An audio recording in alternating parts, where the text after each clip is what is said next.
یا وہ بتائیں گے جو دیگر طالبان وہاں پر موجود ہیں ان سے خطرہ ہے، یا وہاں پر جو دیگر وہ فرقہ وارانہ تنظیمیں ہیں ان سے خطرہ ہے، تو وہ کل آ کے ان کو مار دیں گے کہ تم نے ہمارا نام کیسے لیا تھا ڈان کی سٹوری میں. تو کوئی نام لینے کو تیار نہیں ہے ان کا. پھر اگر آپ آ جائیں جو فریڈم نیٹ ورک ہے، ایک پاکستان میں ایک ادارہ جو صحافیوں پر ہونے والے حملوں کو رپورٹ کرتا ہے، اس ادارے کی رپورٹ بھی بڑی ہی آپ کہہ لیں کہ ڈارک پکچر پیش کرتی ہے. ٹھیک ہے، وہ یہ کہتی ہے کہ اس سال بھی جو یہ صحافتی آزادی کا سال جو پچھلا ایک گزرا ہے، ٹھیک ہے، اس میں 140 حملے ہوئے ہیں. مئی 2022 سے مارچ 2023 تک 140 صحافیوں پر حملے ہوئے ہیں. یہ ہے پاکستان کی ڈیموکریسی کی صورتحال. ٹھیک ہے، پھر وہ کہتے ہیں کہ 2/3 اضافہ ہوا ہے صحافیوں پر حملوں میں. 86 نئے کیسز درج ہوئے ہیں. 5 صحافی شہید کیے گئے ہیں. ٹھیک ہے، اس کے علاوہ 10 صحافیوں پر قاتلانہ حملے ہوئے ہیں. اس کے علاوہ خواتین صحافیوں کو جو آن لائن نفرت انگیز قاتلانہ حملوں کی دھمکیوں والی، ریپ کر دینے والی جو ان کے خلاف کیمپین چلائی گئی ہیں، وہ خوفناک کیمپینز اس کے علاوہ ہیں جو ان کو مینٹل ٹارچر دیا گیا. ٹھیک ہے، پھر انہوں نے اس سال بھی اسلام آباد کو پاکستان کا سب سے خطرناک شہر قرار دیا صحافیوں پر حملوں کے لیے. ٹھیک ہے، اور وہ کیوں یہ کہہ رہے ہیں جی؟ وہ کہہ رہے ہیں جی کہ جو 40% صحافیوں پر حملے ہوئے ہیں وہ اسلام آباد کی حدود میں ہوئے ہیں. پاکستان کا دارالحکومت ہے اسلام آباد. دوسرے نمبر پر 25% حملے پنجاب میں ہوئے ہیں صحافیوں پر. ٹھیک ہے، پھر جو ایک اور بات وہ کہتے ہیں کہ صحافیوں پر جو ان کو تشدد کا نشانہ بنایا گیا، ان واقعات میں 36% اضافہ ہوا. ٹھیک ہے، جن میں سے جو 51 جو ٹوٹل حملے ہوئے تھے جن میں تشدد کا نشانہ بنایا گیا، ان میں سے جو 22 تھے ان میں شدید وہ زخمی ہوئے صحافی. ٹھیک ہے، اب ایک کیس وہ ہے ہمارے صحافی بھائی ارشد شریف کی شہادت کا، جس انداز میں ان کو کینیا میں شہید کیا گیا، اور جس انداز میں کینیا کے اتھارٹیز نے ایک جھوٹی کہانی گھڑی کہ جی وہ رانگ، جسے کہتے ہیں آئیڈینٹی کا کیس تھا، مسٹیکن آئیڈینٹی کا، اس میں ارشد شریف شہید ہو گئی. یہ کیس یہ نہیں تھا. ہمیں معلوم ہے ارشد شریف ان دنوں میں فوج کے اوپر کریٹیکل پروگرام کر رہے تھے، اور ان دنوں میں ان کا اس سسپیشس انداز میں قتل کیا جانا، اور وہ جو مسٹیکن آئیڈینٹی کا کیس تھا اس کی بھی ساری کی ساری کینیا کے لوکل جرنلسٹ نے کہانی کھول دی کہ جھوٹ ہے سارا. جو پاکستان سے آئی بی اور ایف آئی اے کا کمیشن گیا عمر شاہد صاحب کی سربراہی میں، انہوں نے بھی یہی سارے اشارے دیے کہ یہ ارشد شریف کا قتل نہیں ہے، یہ مسٹیکن آئیڈینٹی کا کیس نہیں ہے. تو ارشد شریف کو بھی ٹارگٹ کر کے شہید کیا گیا. اب سپریم کورٹ کا ایک بینچ بیٹھا ہوا ہے جسے سے عمر بندیال صاحب کی سربراہی میں، ٹھیک ہے، ان سے اگر کسی نے امید لگا لی کہ وہ ارشد شریف کے قاتل ہمیں پکڑ کے دیں گے تو پھر ستے ہی خیر ہے. ماضی میں ہم دیکھ چکے ہیں حامد میر صاحب آج بھی جسم میں 2 گولیاں لے کے پھر رہے ہیں. 6 گولیاں انہوں نے کھائیں کراچی کی سڑک پہ.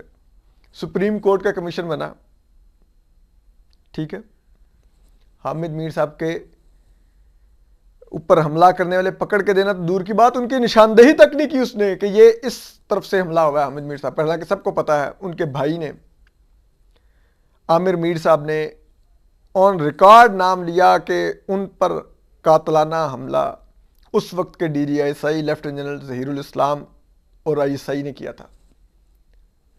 سپریم کورٹ کے کمیشن میں اتنی جرت نہیں تھی کہ فارمیلٹی کے طور پہ ہی لیفٹیننٹ جنرل ظہیر الاسلام کو بلا کے اس کی ایک سٹیٹمنٹ ہی ریکارڈ کر لیتے کہ بھئی تم نے یہ گند کیا کہ نہیں کیا.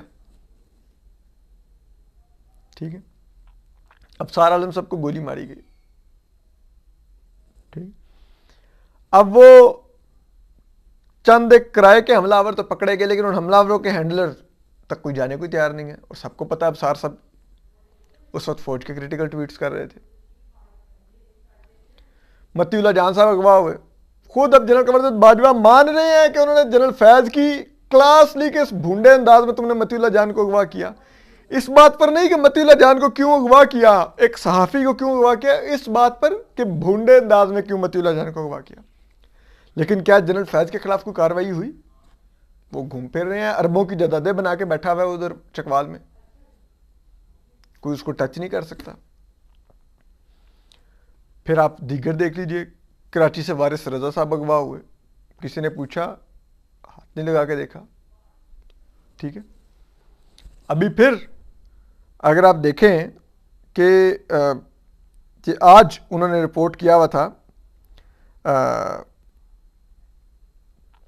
میں آپ کو دکھاتا ہوں ایک اور بھی جو کیس، ٹھیک ہے، وہ ہے ہمارے ایک اور صحافی گوہر وزیر صاحب، ان کو اغوا کیا گیا، ٹھیک ہے، ان کو اغوا کر کے ان کو کرنٹ لگائے گئے، ٹھیک ہے، لیکن کوئی حملہ آوروں کے نزدیک پھٹکنے کو تیار نہیں ہے، ٹھیک ہے۔ پھر آپ دیکھ لیجئے، بات یہی نہیں ہے،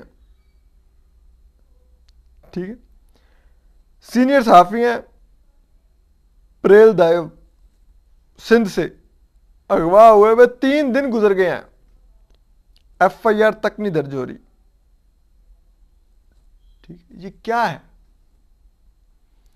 کیسے ہو رہا ہے، اور یہ پاکستان میں ہو رہا ہے، اور یہ ہمارے حکمرانوں کے کانوں پر جون تک نہیں رینگ دی، کوئی بولنے کو تیار نہیں۔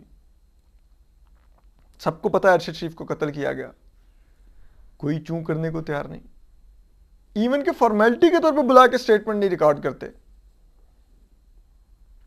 کچھ نہیں ہے۔ خواتین صحافیوں پر آپ دیکھ لیجئے جس انداز میں انبر شمسی کی ٹرولنگ ہوتی ہے، یہاں پر ان پر جس قسم کے گھٹیا غلیظ الزامات لگائے جاتے ہیں، آسمہ شرازی صاحبہ کے ساتھ جو کرتے ہیں ٹرولز آن لائن، کبھی دیکھیے ان کو، دیکھیے ثنا بچا کو جس قسم کی غلیظ ٹرولنگ ان کی کر رہے ہوتے ہیں، ابسا کومل کو دیکھیے جس قسم کی ہراسمنٹ آن لائن کا نشانہ بنایا جاتا ہے، ٹھیک ہے، درجنوں نام ہے نہیں۔ تو یہ ملک، یہاں پر صحافی بھیڑیوں میں زندہ ہیں۔ ہمیں لوگ کہتے تو ہیں کہ بڑا آپ لوگ تو بڑے پاپولر ہو جاتے ہیں جن پر حملہ ہو یا جن پر کے خلاف کیسز درج ہوں، تو میں ان کو کہتا ہوں کہ بھائی ایک حملہ آپ بھی کروا کے دیکھ لیں، کیا جاتا ہے، فیمس ہو جائیں گے، یا ایک ایف آئی آر آپ بھی کٹوا لیں۔ وہ شاہد اسلم صاحب ہیں، آج کے دن بھی صحافت کی عالمی دن کے موقع پر بھی آج وہ کورٹ میں پیش ہو رہے تھے اسلام آباد میں۔ کیس کیا ہے جی؟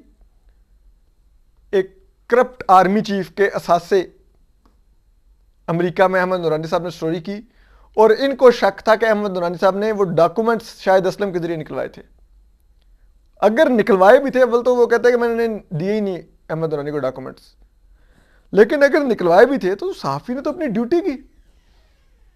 کیا جنرل قمر باجوہ کوئی نعوذ باللہ اللہ میاں ہیں، بلاسفمی ہو گئی تھی ان کے بارے میں، ان کے اثاثے نکال لیے تھے؟ حد ہے۔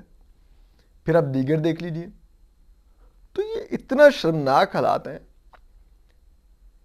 کہ کوئی بات کرنے کو تیار نہیں۔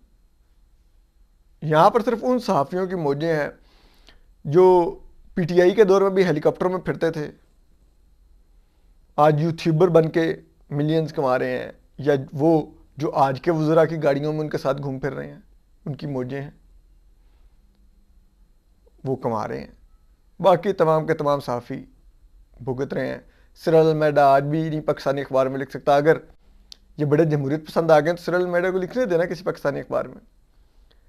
نصرت جاوید صاحب آج بھی چپ کر کے سر پھینک کے صرف نوائے وقت میں ہی لکھ رہے ہیں۔ کیوں نہیں لکھنے دیتے ان کو مین سٹریم میڈیا میں؟ کیوں نہیں ان کو مین سٹریم میڈیا میں شو ملتا؟ کیا وجہ ہے؟ پاکستان کا ون آف دا پاپولر شو وہ کرتے تھے، بولتا پاکستان آج ٹی وی پر۔ آج کہاں پر ہے نصرت جاوید صاحب؟ اگر صحافت آزاد ہو گئی ہے تو تو یہ کہنے کی حد تک جتنی مرضی باتیں کر لیں، لیکن حقیقت کیا ہے وہ تو ہم سب جانتے ہیں۔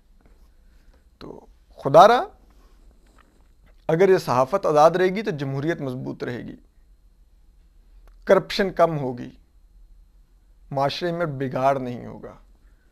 آپ جب اپنے ماؤتھ پیسز کو ٹی وی سکرینز دلوا دیں گے یا میڈیا میں کنٹرولنگ پوزیشنز پر ڈائریکٹر نیوز یا ڈائریکٹر کرنٹ افیئر پوزیشنز پر بٹھا دیں گے، وہ نان پروفیشنل آپ کی انسٹرکشنز تو فوج کی یا انفارمیشن منسٹری کی پی آئی ڈی کی فالو کر لیں گے، لیکن یقین مانیے وہ صحافت کا میں اتنا بگاڑ لائیں گے، اتنا بازاری پن لائیں گے جو آج پاکستانی میڈیا میں ہو رہا ہے، کہ وہ الٹیمیٹلی قوم کا شعور تباہ کرے گا، قوم کی میموری تباہ کرے گا۔ یہ فائنینشیل کرپشن سے زیادہ خوفناک زہر انٹلیکچوئل ڈس آنیسٹی ہوتی ہے، جو پوری کی پوری قوم کو تباہ کر دیتی ہے اور غلط رستے پر لگا دیتی ہے، اور یہی ہو رہا ہے آج پاکستانی میڈیا میں۔ یہاں پر ارشاد بھٹیوں، عمران ریاض خانوں اور ان جیسے ٹاؤٹوں کی، کامران خانوں کی حکومت ہے اسکرینوں کے اوپر۔ اپنا خیال رکھیے، اللہ حافظ۔